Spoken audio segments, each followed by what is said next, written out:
Como venimos hablando, tenemos el mensaje para los obreros en las 237 naciones en el mundo en el que nosotros estamos.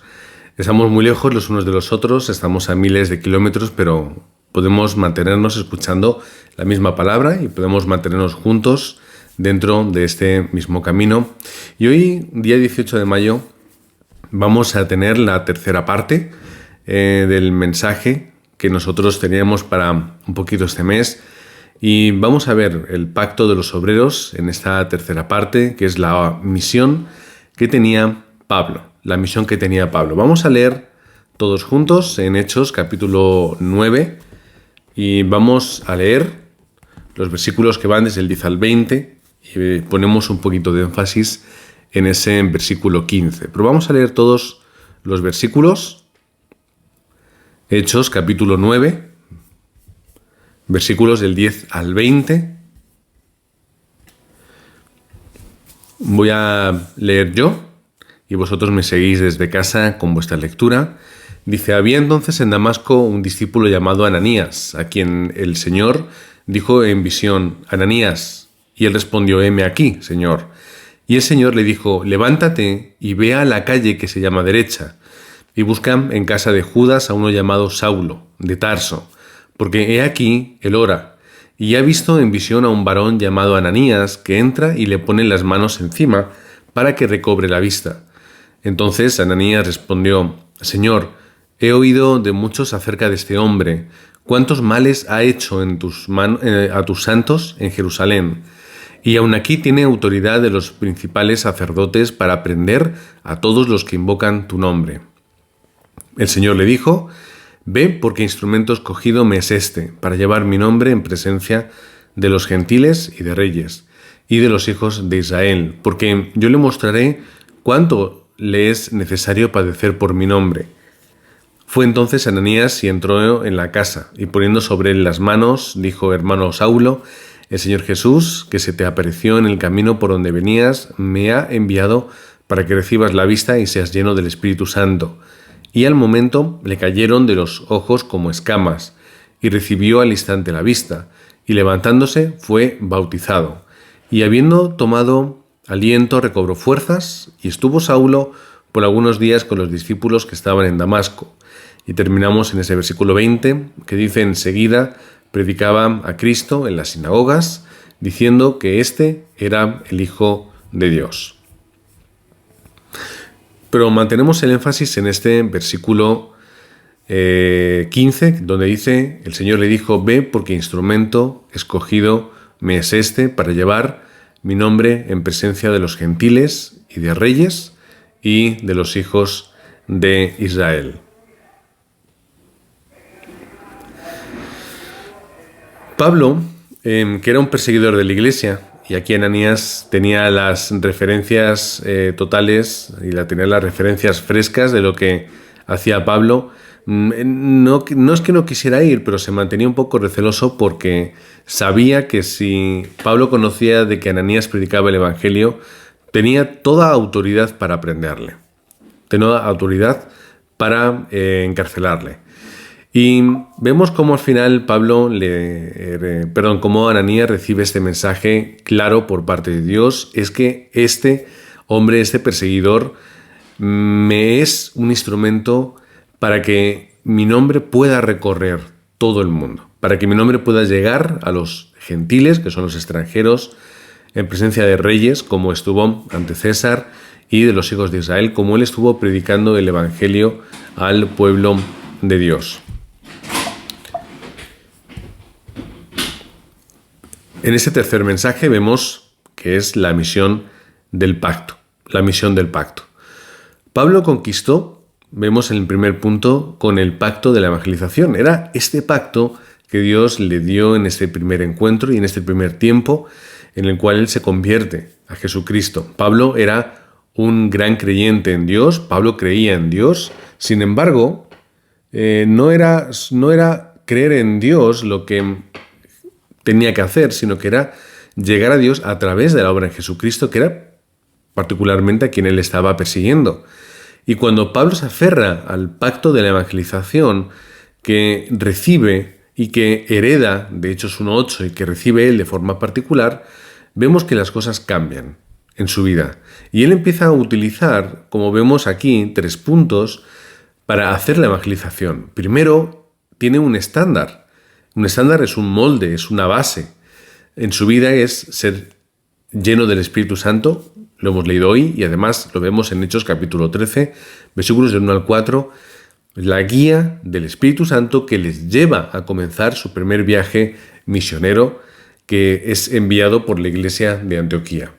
Él tiene este estándar. La iglesia de Antioquía vivía en este estándar. La iglesia primitiva vivía en este estándar, que es el estándar de recibir la guía del Espíritu Santo para tomar las mejores decisiones e ir por el camino que Dios tiene para nosotros.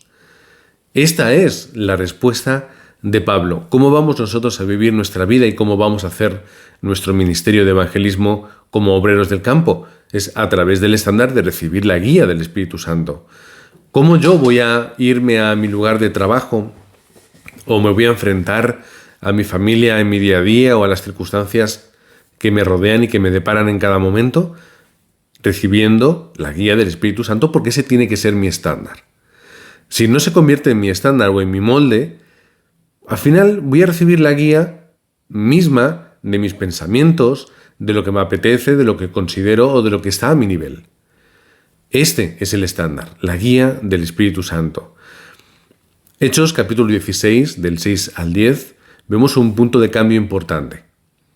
Pablo, con toda su inteligencia y su sabiduría, tenía la determinación de ir hacia Asia. La provincia de Asia, que recordemos, no es la Asia que hoy conocemos, sino que es una provincia que estaba al lado de la región de Macedonia, Acaya, etc. Él quería ir a ese lugar y para él tenía todo el sentido del mundo, habría pensado, habría meditado, habría investigado, habría incluso preparado y organizado el viaje para ir a Asia. Habría enviado alguna carta, habría enviado a alguna persona, tendría ya un plan hecho del viaje, dónde había que ir, por dónde, qué idiomas hablaban, qué puertos visitar, las ciudades, todo lo que en aquel tiempo requería iniciar un viaje. Sin embargo, ya dentro de ese viaje misionero, Pablo cambia completamente.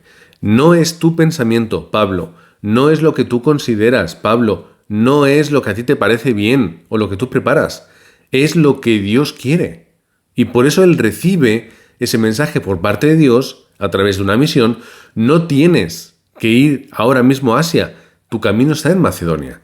Y él es capaz de girar todo en su vida, girar su pensamiento, girar su ego para poder ir hacia donde Dios quiere. Es convertirte en esa persona flexible, capaz de virar tu camino conforme el plan de Dios. Porque nosotros a veces tenemos planes, nosotros a veces tenemos pensamientos, nosotros a veces hemos hecho itinerarios de vida, nosotros muchas veces consideramos lo que es mejor y lo que es peor. Sin embargo, tenemos que ser capaces de convertirnos en aquellas personas flexibles que, recibiendo la guía del Espíritu, siendo sensible a la voz del Señor, podemos tener este punto de cambio. Y a veces será el trabajo, o será el lugar donde vivimos, será el campo donde estamos trabajando, será la forma o el método, pero son puntos de cambio que Dios quiere que nosotros tomemos para poder hacer su obra. Es que la obra no estaba preparada en Asia, la obra estaba preparada en Macedonia, y ahí es donde tenía que dirigirse Pablo para hacer la evangelización del mundo. En tercer lugar, Hechos capítulo 19, versículos del 1 al 7, vemos la escuela de Tirano. Pablo está durante un tiempo largo compartiendo el evangelio, está meses yendo todos los sábados a la sinagoga hablando sobre el evangelio y sobre el pacto de Dios. Todos los sábados hablando, dialogando, conversando, debatiendo, entregando el mensaje constantemente. ¿Cuál es el resultado? El primer resultado es que le echan. Tiene que salir porque le echan. ¿Qué quiere decir? Primero, no vamos a encontrar el resultado que queremos. Se nos va a echar, se nos va a menospreciar, se nos va a hacer callar, y ahí es cuando Pablo entiende, ya se ha acabado mi tiempo aquí. No ha habido un gran éxito, no ha habido un gran avivamiento, no se han convertido todos al Señor Jesucristo, no han doblegado todos sus rodillas hacia ese nombre que es sobre todo nombre. Vale, no pasa nada. Sin embargo, ¿qué ocurre?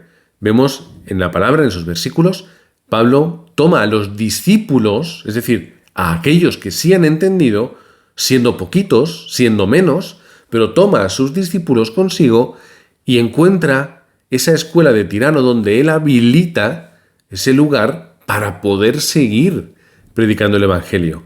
Y ahí Pablo se centra. Voy a tomar a mis discípulos, les voy a ir entrenando para que cuando yo me vaya, ellos hagan la continuidad en esta ciudad. Es que Pablo conquista con el pacto de la evangelización. No tenía ahora mismo el éxito de darle el evangelio a todos. Ahí lo que tenía era el éxito de encontrar a los discípulos que hiciesen la continuidad. La escuela de Tirano, otro discípulo que Dios levanta, otro obrero, otro empresario que entrega su hogar para la evangelización del mundo. En segundo lugar, pone, y lo podemos leer todos, sanar lo que los médicos no pueden. Hay sanidades y hay enfermedades que los médicos no pueden ofrecernos. No pueden ofrecernos. Los médicos no pueden sanar los problemas del pasado.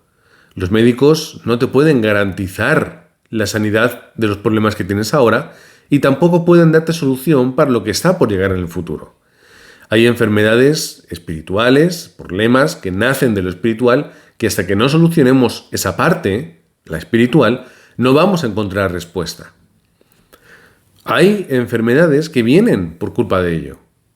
Y enfermedades que son a raíz de los problemas espirituales que no consiguen sanar nuestra mente y nuestro corazón, y eso acaba convirtiendo nuestro cuerpo en un cuerpo dañado, en un cuerpo que tiene problemas.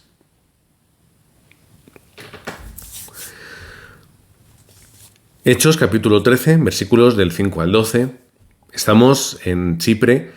Se encuentra con el procónsul Sergio Paulo y era una persona importante y relevante, por lo que darle el evangelio a ese hombre era importante para aquel lugar, era estratégico para que a través de él tuviesen la libertad para poder ir, para poder predicar, para poder llevar discípulos, para poder tener la continuidad y para que él también pudiese abrir las puertas para evangelizar en más lugares y en otros estratos.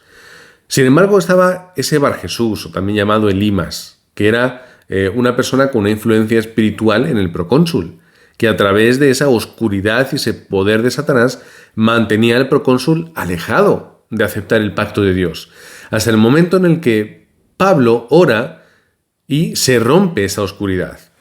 Nadie podía darle una solución que ante la oscuridad, ante el problema y la atadura que estaba sufriendo Sergio Paulo, el procónsul. Estaba totalmente atado por la oscuridad hasta el punto de que no era capaz de escuchar el Evangelio. ¿Cuál es la solución? Predicar en el nombre de Jesucristo, predicar en el nombre de aquel que tiene el poder, predicar donde existe o donde nace la autoridad verdadera. Pablo predica, el procónsul se rompen las cadenas de la oscuridad y de la obra de Satanás, entonces escucha el Evangelio, entiende el Evangelio y puede aceptarlo.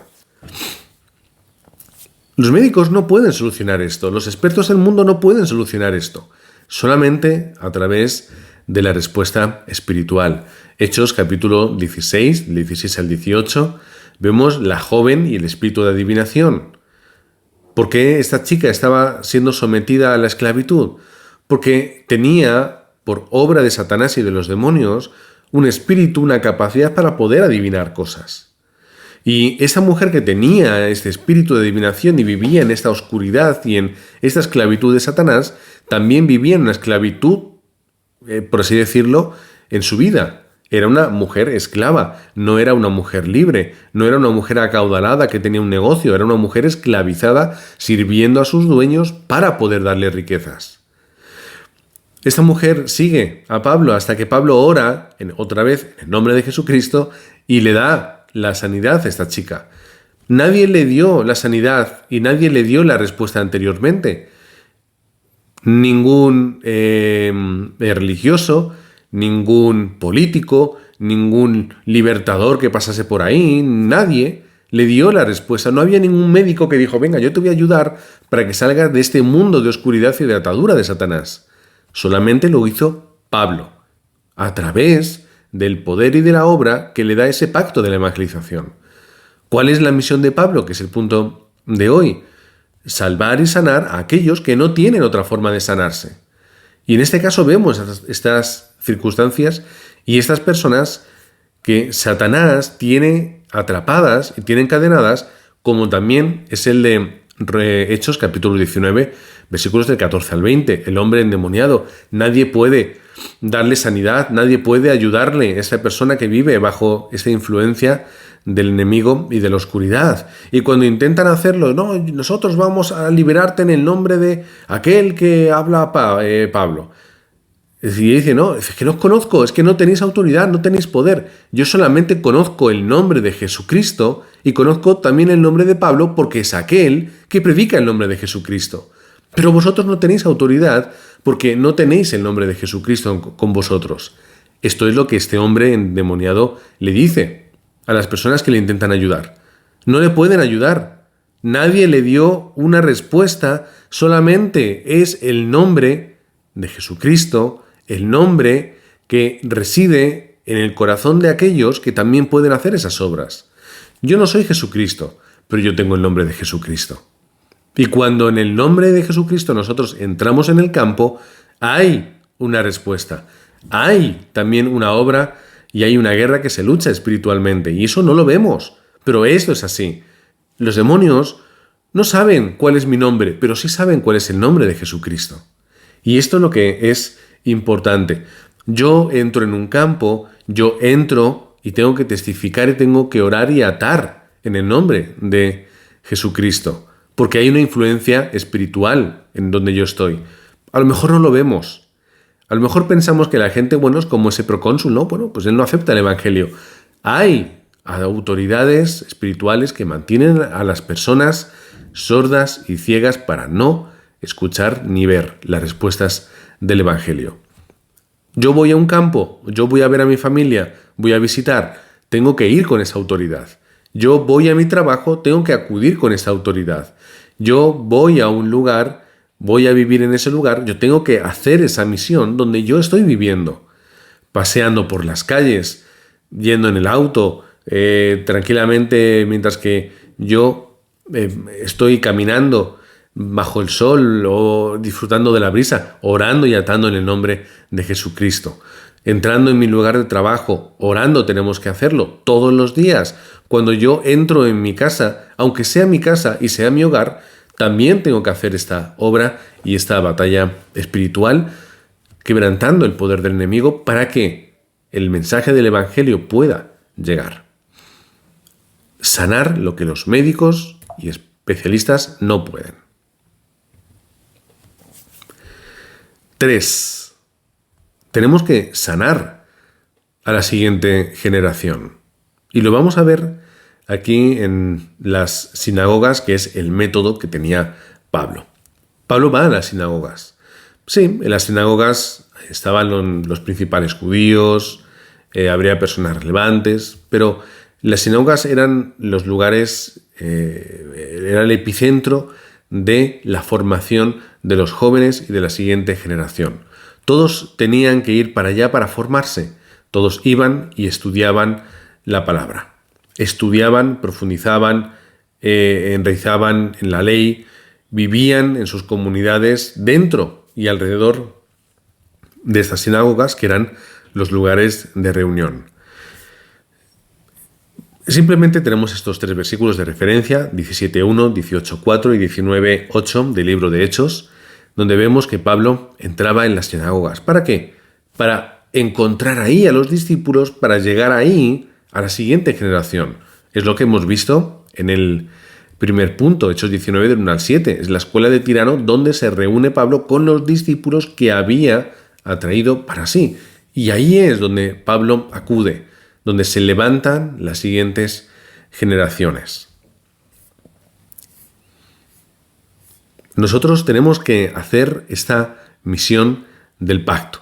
Es la misión del pacto que Dios nos ha entregado. Y al igual que a Pablo le envió, y como hemos leído hoy, que lo podemos ver un poquito atrás, el versículo 15 dice, es un instrumento escogido, un instrumento.